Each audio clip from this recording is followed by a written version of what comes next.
So we'll begin with questions of course, CET level questions of electromagnetic induction. पहला question easy है. A transformer works on the principle of magnetic effect of electric current, mutual induction, self induction, heat transfer. बताओ. Mutual induction, क्योंकि transformer में आपके पास दो coils होते हैं, primary and secondary. Primary को तुम इनपुट देते हो, सेकेंडरी से तुम आउटपुट लेते हो. एंड इफ यू रिमेंबर, अगर हम लोग प्राइमरी में करंट चेंज करेंगे तो प्राइमरी का फ्लक्स चेंज होगा. प्राइमरी में तो ईएमएफ इंड्यूस होगा ही, लेकिन उसका फ्लक्स किसके साथ लिंक्ड है? सेकेंडरी के साथ. तो सेकेंडरी में भी क्या इंड्यूस होगा? ईएमएफ. तो म्यूचुअल इंडक्शन, ऑप्शन बी. अब जो क्वेश्चन नंबर 2 है, ये क्वेश्चन नंबर 2 हम नेक्स्ट चैप्टर आएगा तब करेंगे, उसमें एलसीआर सर्किट्स वगैरह आएगा तब देखेंगे इस क्वेश्चन को. Question number 3, consider the south pole of a magnet moving towards a conducting coil as shown in figure. तो एक मैग्नेट का साउथ पोल एक कंडक्टिंग कॉइल के पास में हम लोग लेके जा रहे हैं. The induced EMF in the loop will be, first of all अगर आपको याद होगा, याद है क्या Faraday's magnet and coil experiment? मैंने आपको बताया था, अगर मैं मैग्नेट के साउथ पोल को कॉइल के पास में लेके जा रहा हूँ तो सबसे पहले the flux linked with the coil will change, and whenever flux linked with the coil changes, what is induced? EMF is induced. और ईएमएफ इंड्यूस हो तो क्या इंड्यूस होता है? करंट इंड्यूस होता है. और अगर याद होगा लेंज लॉ, तो लेंज लॉ के अकॉर्डिंग करंट ऐसा इंड्यूस होगा इसमें जो इस मोशन को अपोज करेगा. इस मोशन में साउथ पोल पास में आ रहा है. कैसा आ रहा है? पास में. तो साउथ पोल पास में आ रहा है, तो यहाँ पे कॉइल में करंट क्या होगा? क्लॉकवाइज. क्यों क्लॉकवाइज? क्योंकि क्लॉकवाइज करंट क्या बनाता है? South pole. तो रिमेंबर ये बहुत बेसिक चीज है, हमने तो डिटेल में देखा था, थियरी में ही देखा था कि अगर मेरे पास एक कॉइल है और अगर मैं कॉइल के पास में एक मैग्नेट को मूव करता हूँ, सबसे पहले जब आप एक मैग्नेट को टूवर्ड्स लेके जा रहे हो तो flux linked with the coil increases. Flux magnetic field lines, अगर आपको याद होंगे तो magnetic field lines are from north pole to south pole outside, और मैग्नेट के अंदर उल्टा होता है, साउथ टू नॉर्थ होता है. तो जैसे जैसे मैं इस मैग्नेट को इस कॉइल के पास में ले जाऊंगा तो फ्लक्स चेंज होगा. फ्लक्स इंक्रीज होगा तो ईएमएफ इंड्यूस होगा. ईएमएफ इंड्यूस होगा तो करंट इंड्यूस होगा. और करंट ऐसा इंड्यूस होता है, वो इस मैग्नेट के मोशन को ही अपोज करता है. तो साउथ पोल अगर पास में जा रहा है तो यहाँ पे करंट भी कैसा होना चाहिए? क्लॉकवाइज. तो ये भी क्या बन जाएगा? South pole. तो साउथ में क्या होगा? रिपल्शन. तो clockwise current. Option number B, in clockwise direction. Done. अगला क्वेश्चन, नेक्स्ट क्वेश्चन. अब ये भी हम लोग अगले चैप्टर में करेंगे, क्योंकि ये एलसी सर्किट तुम्हारा हुआ नहीं अब तक, वो एसी सर्किट्स में आता है. वो गलती से क्वेश्चन यहाँ पे दे दिया, तो देखेंगे बाद में उसको. Next question, the magnetic flux linked with the coil varies with time as. एक फ्लक्स जो कॉइल के साथ लिंक्ड है वो टाइम के साथ चेंज हो रहा है. और कैसे चेंज हो रहा है? उन्होंने बोला है 4t² + 3t + 7, मतलब flux is a function of time. Flux change होगा तो क्या इंड्यूस होगा? ईएमएफ. तो magnitude of induce EMF at t2 second is. अब इस टाइप के क्वेश्चन बहुत कॉमन क्वेश्चन है और बहुत सिंपल क्वेश्चन भी है. फ्लक्स का फॉर्मूला, फ्लक्स का इक्वेशन तुमको दिया हुआ है कितना? 4t² + 3t + 7. और हमको क्लियरली दिख रहा है कि flux is a function of time. Flux change होगा तो ईएमएफ इंड्यूस होगा. और do you remember induce EMF का मैग्नीट्यूड क्या होता है? d∅dt. मैग्नीट्यूड, क्योंकि उन्होंने मैग्नीट्यूड पूछा. मॉड, तो मॉड. गुड. तो हमको सिर्फ डेरिवेटिव लेना पड़ेगा. किसका डेरिवेटिव लेना पड़ेगा? फाई का. बस डेरिवेटिव ले लो. 4t का डेरिवेटिव क्या आएगा? 8t. 4 कांस्टेंट, बाहर t² का 2t, तो 8t. 3t का डेरिवेटिव क्या होगा? 3. तो फ्लक्स का फॉर्मूला आ गया 8t + 3. आपको कौन से टाइम पे फ्लक्स पूछा है? कौन से टाइम पे ईएमएफ इंड्यूस पूछा है? तो EMF induced at t = 2 second is 8 × 2 + 3. मतलब कितना ईएमएफ इंड्यूस हुआ? 19 volts. 19 volts. Option D. Done. तो इस चैप्टर के सीईटी के क्वेश्चंस तो बहुत ही सिंपल है. तो आप देखोगे आगे, तो फ्लक्स दिया हो तो फ्लक्स का derivative with respect to time होता है ईएमएफ इंड्यूस मैग्नीट्यूड। तो ईएमएफ इंड्यूस पूछा है तो डेरिवेटिव लो, और 2 सेकंड पे पूछा है तो टी के वैल्यू 2 डाल दो, हो गया क्वेश्चन खत्म। Next question, when a current of 4 ampere changes to 8 ampere in 0.6 second in a primary coil, it induces an EMF of 50 millivolt in the secondary coil। मतलब म्यूचुअल इंडक्टेंस का question है। Current change होता है primary coil में, primary coil को coil number 1 बोल देंगे। 4 ampere से कितना हो गया 8 एम्पियर, तो change in current is 4 ampere. 8 minus 4 कितने टाइम में 0.6 सेकंड में। और उसकी वजह से जो सेकेंडरी कॉइल था उसमें कितना ईएमएफ इंड्यूस हुआ 50 मिली वोल्ट। और आपको पूछा है mutual inductance between the two coils. Very simple. नहीं अगर याद होगा फॉर्मूला तो मैं बता देता हूँ, कोई प्रॉब्लम नहीं है। अगर आपको याद है, चाहे वो सेल्फ इंडक्टेंस हो चाहे वो म्यूचुअल इंडक्टेंस हो, हम दोनों में बोलते हैं flux is proportional to current. दोनों में सिर्फ सेल्फ इंडक्टेंस में flux flux is proportional to current in the same coil, क्योंकि एक ही कॉइल था, दूसरा कॉइल था नहीं। म्यूचुअल इंडक्टेंस में flux of secondary is proportional to current in the primary. Done. फिर तुम जब प्रोपोर्शनलिटी कांस्टेंट लिखते हो तो सेल्फ इंडक्टेंस में L लिखते हो और म्यूचुअल में M लिखते हो। फिर ईएमएफ इंड्यूस होता है derivative of flux with respect to time. Of course मैं मॉड ले रहा हूं, यहाँ पे मैग्नीट्यूड की बात चल रही है। तो जब मैं डेरिवेटिव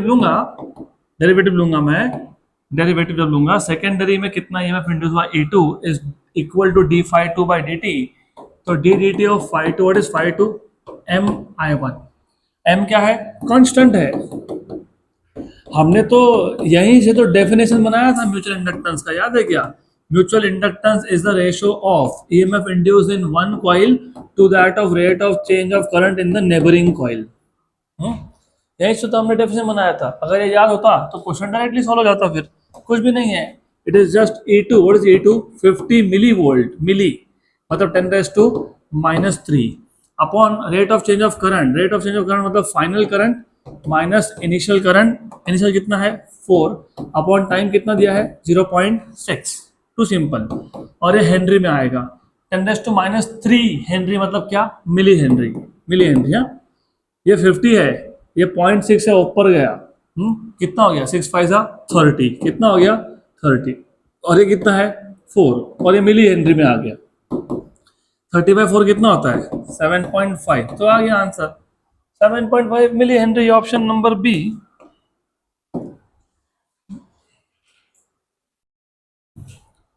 चलो अगला क्वेश्चन। नेक्स्ट क्वेश्चन, ये भी अच्छा क्वेश्चन है। अभी अच्छा क्वेश्चन होने का रीजन एक ये है कि इसको सॉल्व करने के लिए जो फॉर्मूला लगता है वो आपका थ्योरी में कवर नहीं होता है। बहुत सिंपल, लेकिन थ्योरी में कवर ही नहीं हुआ तो फॉर्मूला नहीं पता होता है। तो पहले क्वेश्चन समझते हैं और सिर्फ फॉर्मूला याद रखते हैं, डायरेक्ट आंसर आ जाएगा। 2 coils of self inductances 1 and 3 henry. 2 coil है तो L1 और L2 की वैल्यू दी है 1 henry and 3 henry are connected in series. तो हमारे पास जो 2 कॉइल्स थे, एक का इंडक्टेंस था L1, दूसरे का था L2 मतलब 1 हेनरी एंड 3 हेनरी। इसको हमने सीरीज में कनेक्ट कर दिया, सीरीज में। This is series connection. There mutual inductance is 5 henry. इन दोनों का म्यूचुअल इंडक्टेंस कितना है 5 henry. The self inductance of the combination is. तो इस कॉम्बिनेशन का सेल्फ इंडक्टेंस कितना होगा? तो रिमेंबर पहले हमारे पास ये कॉइल अलग से था, इंडिपेंडेंट था, ये कॉइल भी इंडिपेंडेंट था। फिर हमने इन दोनों कॉइल्स को सीरीज में कनेक्ट कर दिया। और रिमेंबर जब तक हमने सीरीज में कनेक्ट किया नहीं तो ये L1 इंडक्टेंस है, ये L2 है, और इन दोनों का म्यूचुअल इंडक्टेंस कितना है M है। मीनिंग ऑफ म्यूचुअल इंडक्टेंस मतलब अगर मैं पहले कॉइल में करंट चेंज करता हूँ तो सेकेंडरी कॉइल में ईएमएफ इंड्यूस होगा। सेकेंड में मैं करंट चेंज करता हूँ तो पहले में ईएमएफ इंड्यूस होगा। तो म्यूचुअल इंडक्टेंस का फॉर्मूला वैल्यू क्या है M। अब हमने दोनों कॉइल को किस में कनेक्ट कर दिया सीरीज में, राइट। तो रिमेंबर जब आपको बोला हो कि 2 कॉइल को तुमने सीरीज में कनेक्ट किया है तो फॉर्मूला पता है क्या बनता है L1 प्लस L2। सही है। बट अगर आपको साथ में म्यूचुअल इंडक्टेंस भी दिया हो तो प्लस 2M, बस इतना एक्स्ट्रा आता है। डन। और अगर आपको म्यूचुअल इंडक्टेंस नहीं बताया हो तो it is just L1 plus L2, क्योंकि इंडक्टेंसेस का जो फॉर्मूला होता है सीरीज का या पैरेलल का, वो रेजिस्टेंस जैसा होता है। Two resistors in series R1 plus R2, two inductors in series L1 plus L2। लेकिन अगर तुमको म्यूचुअल इंडक्टेंस भी बताया ना तो बस इतना 2M ऐड कर देना उसमें, डन। ठीक। What is the value of L1? 1। What is L2? 3। What is M? 5। 5 into 2 10, 10 plus 4 14, बराबर 14 Henry.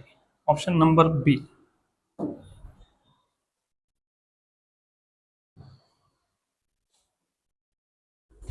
Next question,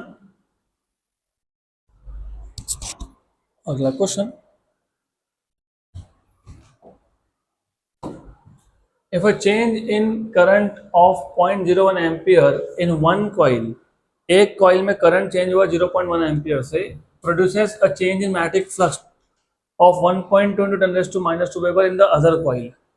current change हुआ एक कॉइल में, फ्लक्स चेंज हुआ दूसरे कॉइल में, then the mutual inductance of the two coils in henry is. ये भी बहुत सिंपल सा क्वेश्चन है, कुछ है ही नहीं।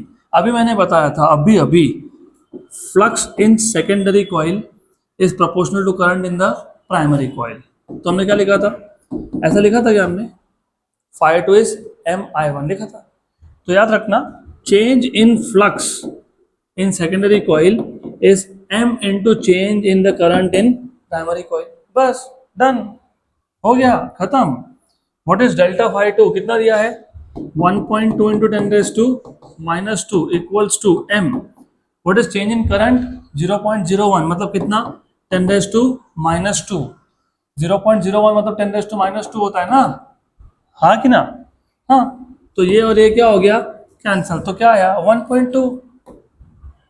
डन। अगला क्वेश्चन, नेक्स्ट क्वेश्चन,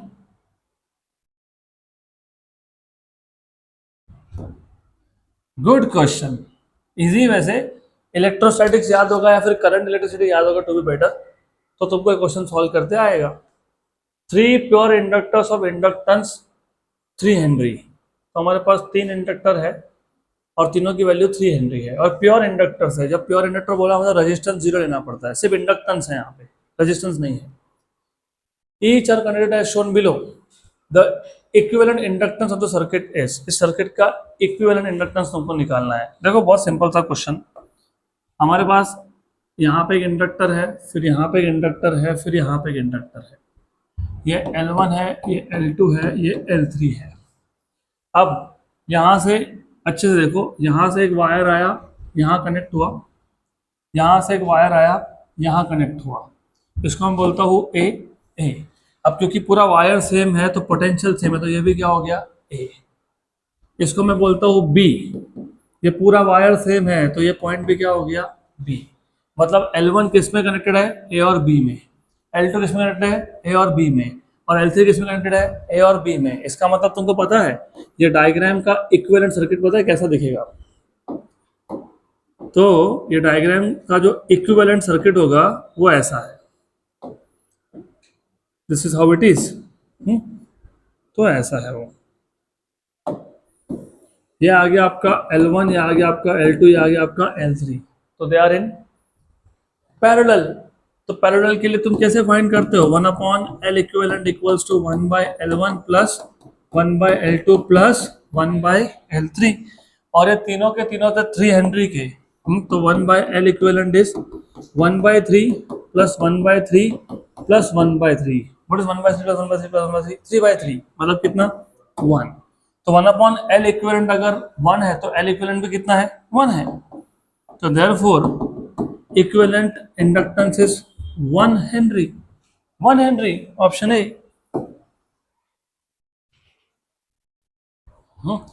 तो आपका काम होता है पहले आइडेंटिफाई करना कि ये जो इंडक्टेंस है हाउ दे आर कनेक्टेड। जब तक वायर सेम है, अब वायर सेम का मतलब ये है कि इन दोनों पॉइंट्स में बीच में कुछ और नहीं है, ना रेजिस्टेंस है, ना इंडक्टर, ना कैपेसिटेंस है, तो पोटेंशियल सेम है।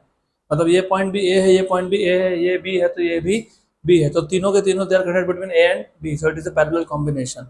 डायग्राम देख के समझ में आ गया था। अब मैं तुमको ट्रिक्स बताता हूँ। If you look at diagram carefully, और अगर आपको वो सब ट्रिक्स याद है कि ऐसा डायग्राम में ये तीनों पैरेलल में होते हैं, अगर याद है तो आपको ये भी पता होना चाहिए पैरेलल में अगर मैंने n रजिस्टर लगा दिए, रजिस्टर, और सारे रजिस्टर की वैल्यू सेम है तो equivalent is R by N, और इंडक्टर का और रेजिस्टेंस का फॉर्मूला सेम बनता है।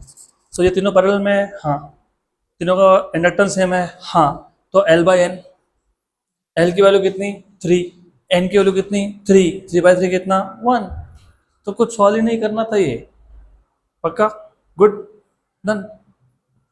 Next question,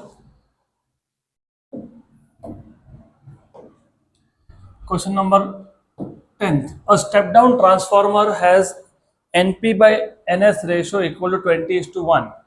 If 8 volt is applied across 0.4 ohm secondary, if 8 volt is applied across 0.4 ohm secondary, then the primary current will be, good, कैसे solve करोगे इसको? देखो ऐसा है, सबसे पहले number of turns in primary to that of secondary का ratio तुमको 20:1 दिया है, सही है, लेकिन तुमको ये भी याद होना चाहिए कि NP बाई NS ये होता है EP बाई ES, और यही होता है IS by IP।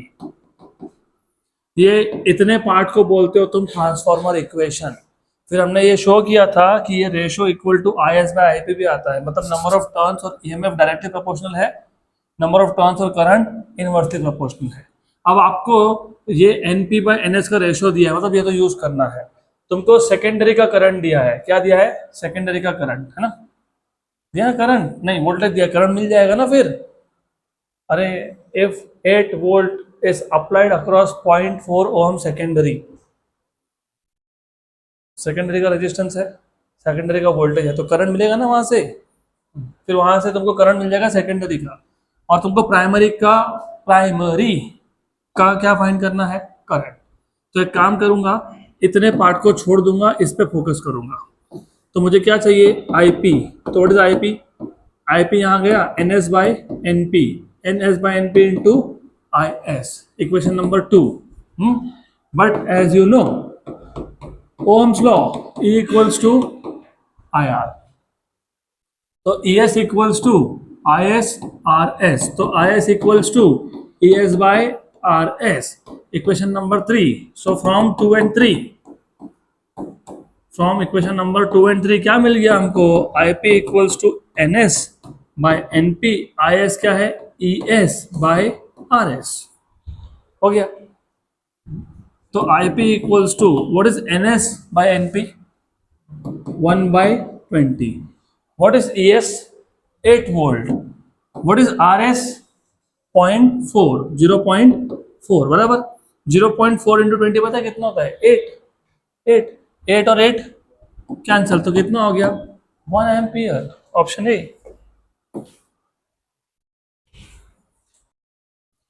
Next question,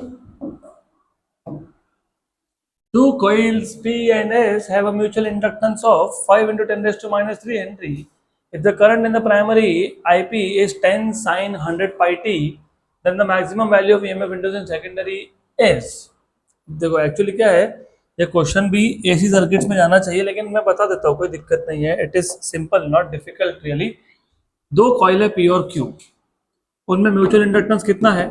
5 into 10 raised to minus 3 Henry, और प्राइमरी का जो करंट है वो क्या दिया हुआ है? 10 साइन 100 पाई टी।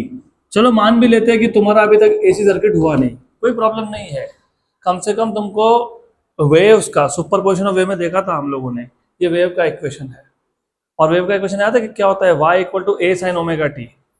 ये कौन हो गया? एम्पलीट्यूड, मतलब ये मैक्सिमम वैल्यू है करंट का, करंट का ये मैक्सिमम वैल्यू है। और एसी करंट्स में या एसी वोल्टेजेस में जो पीक वैल्यू होता है, जो एम्पलीट्यूड होता है, इसको बोलते हैं I0, और वोल्टेज को बोलते हैं E0। तो ये I0 है, पीक वैल्यू ऑफ करंट। तो प्राइमरी में मैक्सिमम करंट कितना है? 10 बराबर, और ये साइन मतलब चेंज हो रहा है करंट, मतलब करंट बढ़ेगा बढ़ेगा बढ़ेगा बढ़ेगा, कम होगा कम होगा कम होगा, तो साइन वेव है ऐसा। तो जो मैक्सिमम वैल्यू है ना, मतलब एम्पलीट्यूड है ना, वो क्या है? I0। ये सीखोगे, अगले चैप्टर में सीखोगे, अभी यहाँ क्वेश्चन आ गया तो अभी सॉल्व कर लेते हैं। इसके लिए कुछ ज़्यादा तुमको एक्स्ट्रा पता होने की ज़रूरत नहीं है, बस इतना पता होना चाहिए कि ये एम्पलीट्यूड मतलब मैक्सिमम वैल्यू ऑफ करंट है, पीक वैल्यू। अब आपको पूछा what is the maximum value of induce EMF in the secondary, maximum value of induce EMF in the secondary. Current primary में म्यूचुअल इंडक्टेंस तुमको दिया हुआ है और ईएमएफ पूछा है। तो डू यू रिमेम्बर, अभी हमने देखा था, अभी देखा था, कैसे फाइंड करोगे इंड्यूस ईएमएफ? अरे अभी तो देखे, क्या देखे, EMF induce in secondary is d phi by d t, d phi one by d t, देखे कि नहीं? But what is phi one? M into I, यहाँ पे आई वन मतलब प्राइमरी, तो प्राइमरी का जो करंट है उसका डेरिवेटिव लेंगे। Simple simple simple, good good good good good good good. तो e two equals to M derivative of I P. What is derivative of I P? 10 sign कितना है 100 पाई टी, 10 कांस्टेंट बाहर। What is derivative of sine? Cos, cos of 100 pi T into derivative of 100 pi T, 100 पाई कितना 100 पाई। अरे sign omega T का derivative cos omega T into omega होता है, क्योंकि इसका भी डेरिवेटिव लिया जाता है। तो इसका डेरिवेटिव कितना होगा 100 पाई। आ गया क्या 100 और ये 10 तो 1000 एम पाई। सही है। एम की वैल्यू कितनी दी हुई है तुमको? 5 इंटू 10 रेज़ टू -3। मैंने सिर्फ तुमको एक्स्ट्रा इन्फॉर्मेशन दिया, इसकी जरूरत नहीं थी। I could have directly solve, सिर्फ तुमको समझने के लिए कि करंट का इक्वेशन ऐसा क्यों दिया है। ऑल्टरनेटिंग करंट बोलते हैं इसको। एम की वैल्यू कितनी है 5 into 10 raise to -3, 10 raise to y से +3 कैंसल। तो what is the value of induce EMF? 5 pi. तो 5 पाई ऑप्शन नंबर डी हो गया। चलो अगला question, next question. A transformer has 1000 turns on primary winding and 50 turns on secondary winding. If the transformer is connected to 220 volt and 1 ampere AC source, the output current of the transformer is। अब मैं question तो solve करके दूंगा आपको, लेकिन directly कैसे solve होता है? सबसे पहले number of turns in the primary कितने हैं 100, सेकेंडरी में कितने हैं 50। पक्का? इसका मतलब स्टेप अप है कि स्टेप डाउन है? स्टेप डाउन, क्योंकि सेकेंडरी में अगर टर्न्स कम हो तो वोल्टेज क्या होता है स्टेप डाउन। बराबर। इनपुट वोल्टेज कितना है 220, तो प्राइमरी को कितना वोल्टेज दिया तुमने 220 बराबर।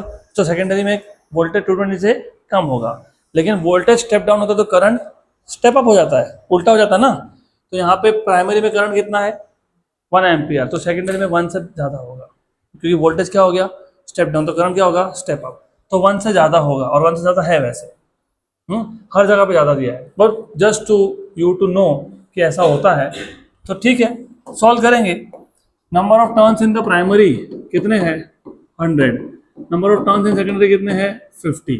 उसके बाद ईपी प्राइमरी का वोल्टेज कितना है, कितना दिया हुआ है 220, क्या 220, वेरी गुड करेक्ट। और करंट कितना दिया हुआ है प्राइमरी में 1 एम्पियर, और आपको पूछा क्या है करंट इन द सेकेंडरी, ऐसा पूछा है 1000 है, अच्छा 1000 और 50, हाँ ठीक है फिर, ओके गुड गुड गुड। तो अब डू यू रिमेंबर, अभी मैंने लिखा था NP by NS equals to IS by IP, अभी लिखा था अभी। तो what is IS? What is IS? NP by NS into IP। What is NP 1000, what is NS 50, what is IP 1। कितना हो गया? अरे कितना हो गया? हाँ 20, तो कितना हो गया 20 ampere, 20 ampere, option C done. चलो नेक्स्ट क्वेश्चन, अगला question. The magnetic flux through a coil is 4 into 10 raised to -4 Weber per meter square at time t equal to 0। तो इनिशियल फ्लक्स तुमको दिया हुआ है t equal to 0 मतलब initial. It reduces to 10%, 10% कम हो गया। It reduces to 10% of its original value, reduces to 10%, reduces to मतलब 10% रह गया, तो जो भी वैल्यू था उसका 10% रह गया कितने टाइम में, इन टाइम t सेकेंड्स। तो पहले फ्लक्स 4 इंटू 10⁻⁻⁴ था, t सेकेंड के बाद इसका 10% रह गया, reduces to 10%। Good. If the induce EMF is 0.72 millivolt then the time t in second is. मैं तुमको अभी ये क्वेश्चन सॉल्व तो करके देता हूँ, लेकिन अगली बार से आई एक्सपेक्ट कि तुमको शॉर्टकट पता होना चाहिए, शॉर्टकट से सारे। E इक्वल्स टू d∅/dt, हाँ कि ना, बराबर। गुड। मैं मॉड नहीं लिख रहा, मॉड ही ले लेंगे डायरेक्ट, क्योंकि आंसर नेगेटिव कहीं नहीं है तो उसको पॉजिटिव रखते हैं। गुड। और टाइम नेगेटिव वैसे भी नहीं होता। और ये E कितना दिया हुआ है तुमको, 0.72 मिली वोल्ट। 0.72 मिली मतलब 10⁻³ बराबर। Good. What is d∅? It is φ2 minus φ1, minus minus मैं बाद में करूंगा, मॉड बाद में करते बैठूंगा मैं। और dt क्या होगा, t2 minus t1, t2 minus t1। यहाँ तक क्लियर, पक्का पक्का, श्योर श्योर, 100%। अभी देखो फाइनल फ्लक्स, फाइनल फ्लक्स ये इनिशियल का 10% है, ऐसा क्वेश्चन बोल रहा है। If it reduces to 10% of the original value, तो ओरिजिनल का सिर्फ 10% रह गया ऐसा। तो φ2 इक्वल टू 10/100 ऑफ φ1। पक्का पक्का, गुड गुड गुड। तो इट इज φ1/10। व्हाट इज φ1 की वैल्यू, 4 इंटू 10⁻⁻⁻4 अपॉन 10, मतलब कितना हो जाएगा, 4 इंटू 10⁻⁻5। तो φ2 की वैल्यू कितनी आ गई, 4 इंटू 10⁻⁵। देयरफॉर ये जो 0.72 था इसको 72 इंटू 10⁻⁵ लिख सकता हूँ क्या मैं, लिख सकता हूँ ना। देयरफॉर ठीक है, इक्वल टू माइनस φ2 कितना आया, 4 इंटू 10⁻⁵ माइनस φ1 कितना था, 4 इंटू 10⁻⁴ था ना ऐसा, हाँ कि ना, यस। t2 was t और t1 was 0, अब 72 इंटू 10⁻⁵ इक्वल्स टू यहां से 4 कॉमन निकलेगा, हाँ कि ना, यस। 10⁻⁴ भी कॉमन निकलेगा, हाँ कि ना, हाँ। तो ये कौन बच गया, 10⁻⁻1, और वहां कौन बच गया, 1, और नीचे क्या आ गया, t। गुड गुड, 1 जा और 18 जा, सही है ना, सही है। तो 18 इंटू 10⁻⁵ और -4, तो कितना बचा, -1 इक्वल टू 10⁻⁻1 मतलब 0.1, 0.1 में से 1 गया तो -0.9। Sure, good. और ये माइनस और बाहर का माइनस क्या हो गया, plus. Good good good good. और ये जो 10⁻⁻1 था ये इसको दे दिया, तो कितना हो गया, 1.8, 0.9/t। तो ये हो गया 1 जा और ये हो गया 2 जा। तो यहां से t इक्वल टू क्या मिल गया, 1/2, 1/2 मतलब कितना, 0.5, ऑप्शन नंबर डी। ओके, तो इस स्टेप में वैल्यूज डाल के सीधा यहाँ पे आ गए हम लोग। Next question, a supply of 30 volt is connected to a capacitor of 250 microfarad and is fully charged। तो हमने एक 250 माइक्रोफैरड के कैपेसिटर को 30 वोल्ट का सप्लाई दे दिया और उसको फुल्ली चार्ज कर लिया। जब कैपेसिटर चार्ज होता है तो कैपेसिटर के 2 प्लेट्स होते हैं, 2 में से एक प्लेट पे तुम चार्ज डिपॉजिट करते हो, उसको चार्जिंग ऑफ कैपेसिटर बोलते हैं। तो चार्जिंग मतलब एक प्लेट पे चार्ज आ रहा है, जब चार्ज आता है तो जो पहले से चार्ज था वो क्या करता है, अपोज करता है। तो उस अपोजिशन को ओवरकम करने में क्या करना पड़ता है, वर्क डन, और वो वर्क डन शुरू हो जाता है किसमें, कैपेसिटर में। तो कैपेसिटर को चार्ज करना मतलब कैपेसिटर में इलेक्ट्रोस्टैटिक एनर्जी स्टोर करना, और इलेक्ट्रोस्टैटिक एनर्जी का फॉर्मूला याद है आपको, हाफ CV², हाफ। तो C दिया है, V दिया है, मतलब तुमको अगर आगे जाके पूछा हो कैपेसिटर का एनर्जी कितना, तो half CV²। Then the source supply is removed, तो तुमने जिस सप्लाई से कैपेसिटर को चार्ज किया था वो सप्लाई हटा दिया और कैपेसिटर फुल्ली चार्ज है। And the capacitor is connected across N inductance. अब तुम कैपेसिटर को इंडक्टेंस से कनेक्ट कर रहे हो, correct, good. As a result of which 3 ampere current flow through the inductance. तो जो चार्ज कैपेसिटर था, अब उस कैपेसिटर में चार्ज है, और कैपेसिटर का एक प्लेट क्या होता है, पॉजिटिव, एक क्या होता है, नेगेटिव। तो कैपेसिटर बैटरी जैसा बिहेव करता है। तो मैंने अगर उसको इंडक्टर लगा दिया, मतलब कॉइल लगा दिया, तो अभी वहां से क्या पास होगा, करंट। क्या होगा, करंट। कितना करंट, 3 एम्पियर का, right. The value of inductance is, वैसे देखा जाए तो ये भी अगले चैप्टर का क्वेश्चन है, एसी सर्किट का। एसी सर्किट में तुम सीखोगे something called as LC oscillation, सीखोगे, तब बताऊंगा, लेकिन अभी बता देता हूँ। इसके लिए तुमको कुछ एक्स्ट्रा पता होने की जरूरत नहीं है, हमको जितना पता है उससे काम हो जाएगा। तो ऐसा है, पहले इनिशियली हमारे पास था एक कैपेसिटर, हमने उसको कनेक्ट कर दिया था एक सप्लाई से। तो हमारे पास इनिशियली एक कैपेसिटर था, कैपेसिटर, ये था कैपेसिटर, इसको हमने कनेक्ट कर दिया एक सप्लाई से, बराबर। ये जो सप्लाई है ये 30 वोल्ट का सप्लाई है, ये जो कैपेसिटर है वो 250 माइक्रोफैराड का कैपेसिटर है, और ये सप्लाई की वजह से ये हो गया fully charged, completely charge capacitor. अब हम लोगों ने क्या किया, अब जो सप्लाई है उसको रिमूव कर दिया, सप्लाई को रिमूव कर दिया, और सप्लाई को रिमूव करके, इस सप्लाई को रिमूव करके हमने यहाँ पे लगा दिया एक इंडक्टर, हमने यहाँ पे एक इंडक्टर लगा दिया जिसका इंडक्टेंस तुमको फाइंड करना है।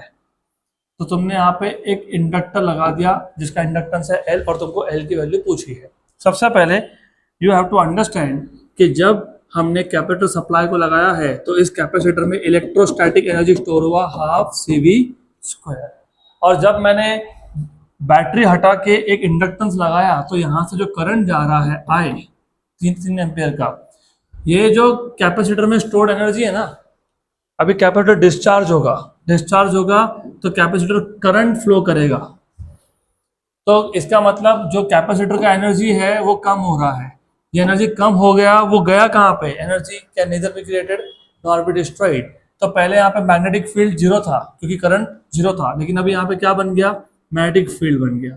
इसका मतलब जो कैपेसिटर का एनर्जी था, कैपेसिटर में एनर्जी होता है इलेक्ट्रोस्टैटिक, इलेक्ट्रिक फील्ड में, और यहाँ पे क्या होता है, मैग्नेटिक फील्ड। तो ये जो एनर्जी था वो किस में कन्वर्ट हो गया, मैग्नेटिक फील्ड में। वो कितना होता है, हाफ Li²। इसी चैप्टर में डिराइव किया था तुमने। और by applying the conservation of energy, तो जो कैपेसिटर का इलेक्ट्रोस्टैटिक एनर्जी था वो किस में कन्वर्ट हो गया, मैग्नेटिक फील्ड में। तो इलेक्ट्रोस्टैटिक एनर्जी ये बन गया मैग्नेटिक एनर्जी, ये हो गया half CV² equals to half Li²। Half half हो गया कैंसल, L आ गया CV² बाय I²। C तुम्हारा 250 माइक्रो फैरेड था, तो माइक्रो को माइक्रो रख देता हूं मैं, आंसर माइक्रो हेनरी में क्या, मिली में है, चलो ठीक है।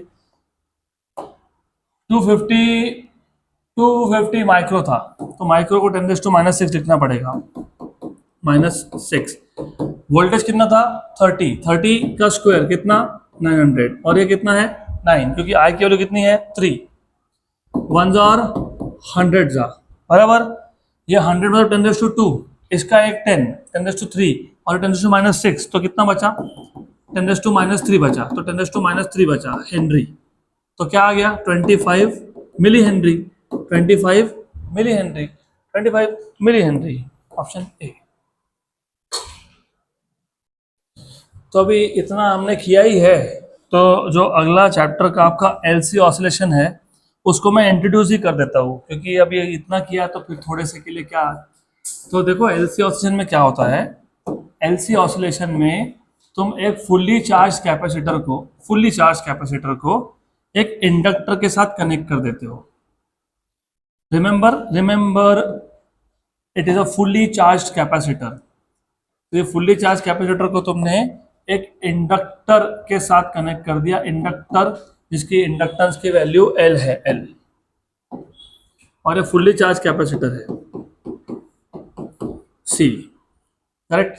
अब ऐसा है कि जैसे ही वैसे इधर एक की होता है, यहाँ पे लगा दो, यहाँ लगा दो, कहीं भी लगा दो, ये की जब तक ओपन है तो ये ओपन सर्किट है, ओपन सर्किट है तो करंट फ्लो होने वाला है नहीं। जब तक करंट फ्लो नहीं हो रहा तो क्योंकि करंट फ्लो नहीं हो रहा है करंट फ्लो नहीं हो रहा है तो कैपेसिटर का एनर्जी यूज नहीं हो रहा है, तो capacitor is in fully charge condition. Now जैसे तुमने की को क्लोज कर दिया, अब जैसे की को क्लोज किया तो करंट सर्कुलेट होना चालू हुआ। करंट सर्कुलेट चालू हुआ, इसका मतलब अब इंडक्टेंस में से इंडक्टर में करंट फ्लो हो रहा है। करंट फ्लो हो रहा है तो यहाँ पे मैग्नेटिक फील्ड डेवलप होना चालू हुआ, बराबर। मतलब इसका डिस्चार्जिंग हो रहा है और एनर्जी यहाँ पे जा रहा है। अब उसके बाद क्या होता है, उसके बाद ये होता है एक स्टेज ऐसा आएगा जिसमें कैपेसिटर फुल्ली डिस्चार्ज हो जाएगा। तो कैपेसिटर पूरा का पूरा डिस्चार्ज हो गया और डिस्चार्ज होके वो जो एनर्जी थी वो पूरी की पूरी कन्वर्ट हो गई मैग्नेटिक फील्ड में। किसके मैग्नेटिक फील्ड में? इंडक्टर के मैग्नेटिक फील्ड में, राइट। तो इलेक्ट्रोस्टैटिक एनर्जी किस में कन्वर्ट हो गई? मैग्नेटिक एनर्जी में। ये फुल्ली डिस्चार्ज है, पूरा एनर्जी यहाँ पे है। पहले केस में एनर्जी यहाँ था, U E is not equal to zero, लेकिन U B equals to zero. यहाँ पे यू ई जीरो नहीं है, यू बी भी जीरो नहीं है। थोड़ा एनर्जी इलेक्ट्रोस्टैटिक है, थोड़ा एनर्जी मैग्नेटिक एनर्जी है। फिर यहाँ पे यू ई जीरो हो गया और यू बी ये नॉट इक्वल टू जीरो है, मतलब electrostatic energy completely converted to magnetic energy. लेकिन आप एक चीज भूल गए, जब यहाँ पे करंट बढ़ रहा था, करंट जब बढ़ता है मतलब करंट चेंज होता है, करंट चेंज होता है तो फ्लक्स बढ़ता है, फ्लक्स बढ़ता है तो ईएमएफ इंड्यूस होता है, ईएमएफ इंड्यूस होता है तो करंट इंड्यूस होता है। और जो करंट है वो ओरिजिनल करंट को अपोजिट डायरेक्शन में होता है। मतलब यहाँ पे जब कैपेसिटर डिस्चार्ज हो रहा था by sending current through through through inductor, तो यहाँ पे साथ साथ में करंट इंड्यूस हो रहा था। वो जो इंड्यूस करंट है वो कैपेसिटर की करंट को क्या है? अपोजिट है। अब वो इंड्यूस करंट पता है क्या करेगा? अब वो इंड्यूस करंट इस मैग्नेटिक फील्ड को वापस से कन्वर्ट करेगा किसमें? इलेक्ट्रोस्टैटिक फील्ड में। मतलब ये कैपेसिटर को वापस फुल्ली चार्ज करेगा। अब कैपेसिटर फुल्ली चार्ज हुआ, कैपेसिटर वापस डिस्चार्ज होगा, फिर मैग्नेटिक फील्ड में कन्वर्ट हो जाएगा। फिर मैग्नेटिक फील्ड का एनर्जी वापस किस में कन्वर्ट होगा? इलेक्ट्रोस्टैटिक्स में। आपको पता है इस टाइप के मोशन को क्या बोलते हैं? टू एंड फ्रो को पता है क्या बोलते हैं? ऑसिलेशन। तो यहाँ पे पता है क्या हो रहा है? ऑसिलेशन हो रहा है। इलेक्ट्रोस्टैटिक एनर्जी मैग्नेटिक फील्ड में कन्वर्ट हो रही है, मैग्नेटिक फील्ड की एनर्जी इलेक्ट्रोस्टैटिक में कन्वर्ट हो रही है। और यहाँ पे सिर्फ दो ही चीज थे, एल और सी। तो इस सर्किट को बोलते हैं LC oscillations. Electrostatic energy goes to magnetic, magnetic energy goes to electrostatic. तो सीखो क्या अगले चैप्टर में। 15th question, an aeroplane having a wing span. मैंने तुमको पहले बताया विंग स्पैन मतलब जो एरोप्लेन है उसके दोनों विंग का लेंथ कितना है? 30 metre. Flies due north with the speed of 180 metre per second. Given magnetic field B is 3.6 into 10⁻⁵ tesla, the potential difference between the tips. ये तुम्हारा स्टेट बोर्ड का क्वेश्चन है, सिर्फ वैल्यूज चेंज कर दियो, सीटी में पूछ लिया। याद है क्या? EMF induce is BLV। याद है क्या आपको ये? B की वैल्यू कितनी दी हुई है? 3.6 into 10⁻⁵। लेंथ कितना दिया हुआ है? 30। और स्पीड कितना दिया हुआ है? 180 दिया ना, 180। एक काम करो, ये जीरो, ये जीरो, कितना हो गया? 10⁻²। ये -5 और ये इसका एक डेसिमल हटा दिया, 10⁻⁶। -6 और 2 तो 10⁻⁴। पक्का? गुड।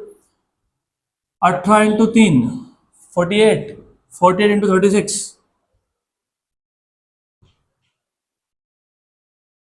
डायरेक्ट डायरेक्ट डायरेक्ट, ऐसा नहीं करते। तुमको कैलकुलेशंस करना सीखना पड़ेगा। चलो यहाँ ध्यान दो सबके सब, no one will take pen and paper. 48 into 36 मत करो, 50 इंटू 36 करो। कितना? 50 इंटू 36 बराबर। 50 इंटू 36 कैसे करते हो? 36 फायदा कितना होता है?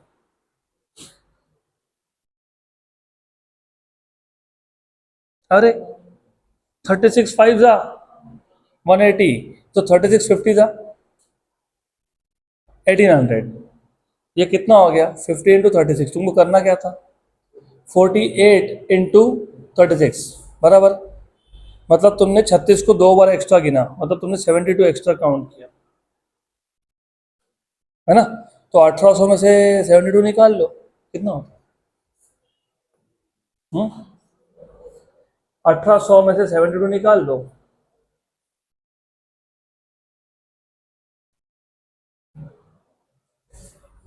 1 1 बराबर। हाँ नहीं बराबर ही है। वो आंसर अगर गलत प्रिंट होगा तो हम क्या करेंगे उसमें। तो ऐसा है, look 3.6 into 30, sorry 3.6 into 30 into 180, 19440। हमारी गलती हो गई कैलकुलेशन में। क्यों गलती हो पता है? ये 18 थी 54 था, तुमको बोला 48, तुमने बोला हाँ, वो 54 था वो। तो 54 इंटू 36, 3.6। चलो ठीक है, अभी ये गलती एग्जाम में तो मत करना कम से कम। 19 कितना, अरे कितना आ गया ना आंसर।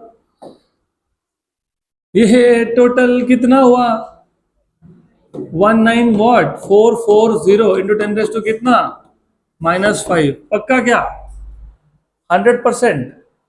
तो ये मुझे मिली वोल्ट में चाहिए, किस में चाहिए, मिली वोल्ट। तो इसका जो 10⁻⁵ है उसका 2 इसको देने पड़ेंगे, दिए क्या, हाँ। तो कितना आया 10⁻³ तो ये कितना हो गया 194.40 मिली वोल्ट। और ये छोटी छोटी गलती करो मत। 18 3 54 होता है, 16 3 48 होता है, तो 54 इंटू 36, गुड हो गया 194.4 मिली वोल्ट। चलो अगला question. The primary coil of a transformer has 200 turns and its secondary has 400 turns. Step up ki step down? Step up. The primary is connected to how much? 220 volt supply. अगर primary में 220 है तो secondary में 220 से ज्यादा होगा, ज्यादा होगा, याद रखना ज्यादा होगा। And the current flowing through coil is 12 ampere. अब आप इस क्वेश्चन पढ़ लो। Primary coil has 200 turns, secondary has 400 turns. Primary coil को कनेक्ट किया एक सप्लाई से, सप्लाई वोल्टेज कितना है 220 वोल्ट और सप्लाई करंट कितना है 12 एम्पियर, बराबर। Voltage and current in the secondary coil is, voltage and current सबसे पहले, number of turns in primary 200, secondary 400। Step up की step down? Step up. Step up, primary में कितना वोल्टेज था 220, तो सेकेंडरी में 220 से ज्यादा होगा। प्राइमरी में करंट कितना है 12, तो सेकेंडरी में 12 से कम होगा, क्योंकि वोल्टेज स्टेप अप होता है तो करंट स्टेप डाउन होता है। तो 220 से बड़ा नंबर कहाँ दिख रहा है तुमको, ए और बी में, है ना। और करंट 12 से कम कहाँ दिख रहा है, ए और बी में। तो सॉल्व करना पड़ेगा। कभी कभी ऐसा एक ही ऑप्शन होता है जिसमें वोल्टेज स्टेप अप और करंट स्टेप डाउन। यहाँ पे 2 दिए तो सॉल्व करो, फिर करो solve, easy. What is number of turns in primary 200, 200 ना, yes. Number of turns in secondary 400। EP, primary का वोल्टेज कितना 220 वोल्ट, प्राइमरी का करंट आईपी वो कितना 12 एम्पियर। आपको पूछा क्या है ईएस और क्या पूछा है IS. Good, simple. You know the formula, NP by NS equals to EP by ES equals to IS by IP. तो पहले ये पार्ट यूज करेंगे, ये पार्ट यूज करेंगे तो ईएस मिल जाएगा, ईएस मिल जाएगा NS by NP into EP. NS 400, NP 200 और ये 220, तो ये हो गया 440, 440 वोल्ट। जैसे तुमको 440 वोल्ट मिला, तुमको आंसर मिल गया ऑप्शन नंबर बी। लेकिन इसको सॉल्व तो पूरा कर ही लेंगे। करंट, करंट के लिए भी तुम ये यूज करोगे, NP by NS equals to IS by IP.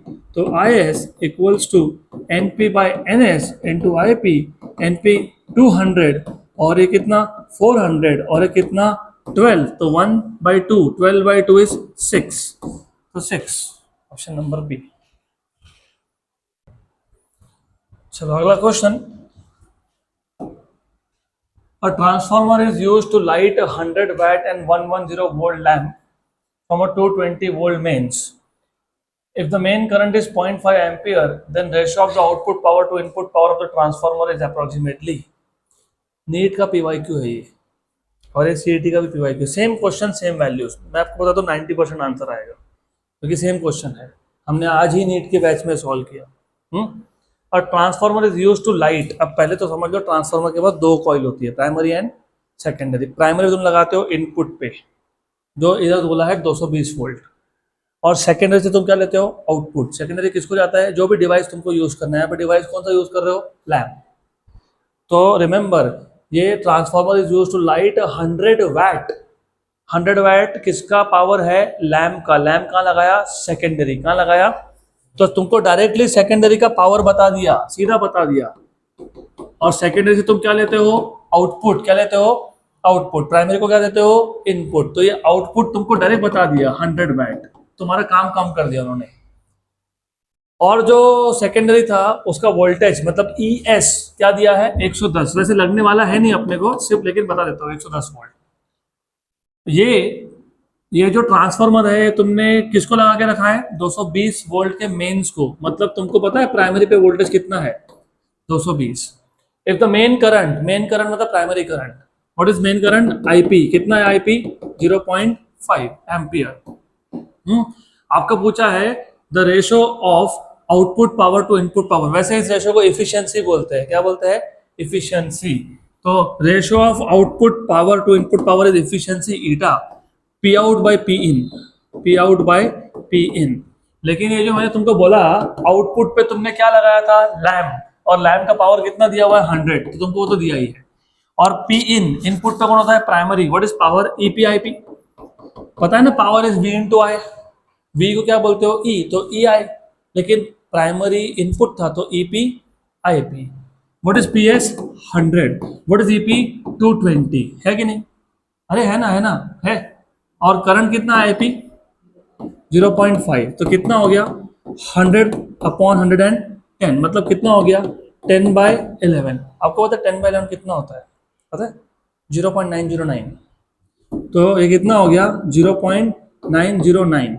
इसको परसेंटेज में जब कन्वर्ट करोगे, इसको जब परसेंट में कन्वर्ट करोगे तो मल्टीप्लाई बाय 100 करोगे, या 100 से मल्टीप्लाई, तो कितना हो गया, 90.9%।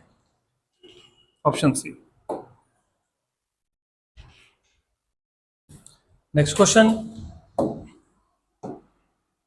The equivalent inductance of two inductors joined in parallel is 2.4 henry. तो जब मैं दो इंडक्टर्स को पैरेलल में लगाता हूं, अभी तुमको ये याद होना चाहिए, पैरेलल में 1/L इक्विवेलेंट क्या होता है, 1/L1 प्लस 1/L2, बराबर। मतलब ये कि 1/L equivalent equals to L2 plus L1/L1 into L2। मतलब ये कि L equivalent equals to L1 into L2 upon L1 plus L2। और ये L इक्विवेलेंट की वैल्यू तुमको कितनी दी हुई है, 2.4। ऐसा क्वेश्चन में बोला है। तो जब तुम पैरेलल में कनेक्ट करते हो तो नेक्स्ट टाइम से I want you to know कि whenever you connect in parallel, तो you have to know this formula, L1 into L2 upon L1 plus L2। वो 2.4 है। ये भी नीट का PYQ है, ये भी same. If they are joined in series, अगर पैरेलल में लगाने की जगह पे सीरीज में लगाते तो इक्विवेलेंट कितना होता, 10। तुमको पता है सीरीज में क्या होता है, L1 प्लस L2, और ये वैल्यू कितनी है, 10। अभी ध्यान देना, ये इक्वेशन नंबर 1 एंड 2, ध्यान देना है इस पे। The difference between the inductance of the to inductor, मतलब ये जो L1 और L2 की वैल्यू है ना, उसमें डिफरेंस कितना है, ऐसा पूछा है, बराबर। तो जब पैरेलल में लगाया तो 2.4, जब सीरीज में लगाया तो 10, और बोला है व्हाट इज द डिफरेंस। अब एक काम करो, ये जो इक्वेशन नंबर 2 है ना, इसको 1 में सब्सटीट्यूट कर दो, देखो क्या हुआ, 2.4 L1 into L2 upon L1 plus L2 कितना है, 10। ये इधर आया, आया क्या, इधर आया। तो L1 इंटू L2 कितना हो गया, 24, पक्का। Product is 24, some is how much, 10, and the difference should be 2। ऐसे कौन से दो नंबर है जिसके सम 10 मिलेगा, प्रोडक्ट 24 मिलेगा और डिफरेंस 2 मिलेगा, 6 and 4, डन। तो L1 is 6 and L2 is 4, बराबर, राइट। तो डिफरेंस इज 2। डिफरेंस पूछा तो तुमको 2 हेनरी, डन। इजी है ये बहुत। उल्टा भी लिख सकते हो, L1 को 4 लिख सकते हो, L2 को 6 लिख सकते हो, चलता है।